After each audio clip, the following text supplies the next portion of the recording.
大陸8000キロを南北に縦断するアンデス山脈の白き峰々。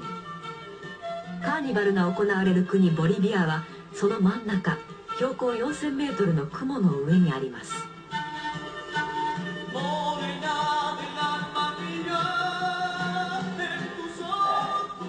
空気が薄い、頭が痛い。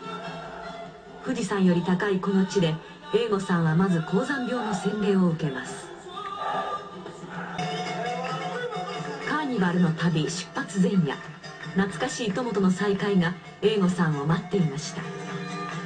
あのヒット曲「ランバダ」の原曲を作った世界的フォルクローレグループとの再会です。5年前ロス・カルカスが来日した時、英吾さんは一緒にコンサートを開きました。英吾さんが彼らに心惹かれた一番の理由はそのハーモニーの美しさです。Espero que podamos cantar en grande escenario próxima vez. Aquí en Bolivia.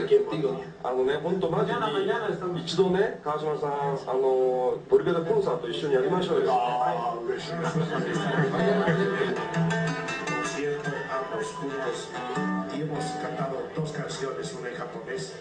ロス・カルカスのリーダーが語り始めた日本の思い出。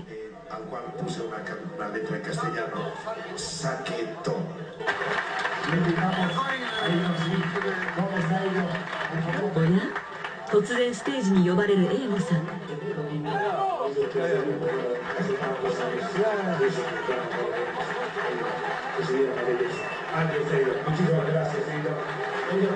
忘れてしまいたいことや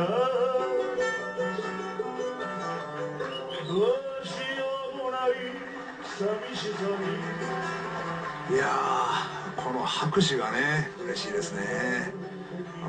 言葉は通じないんですけれども、なんかこの思いっていうのがね伝わるんですね。このロス・カルカスの演奏は素晴らしいですよ。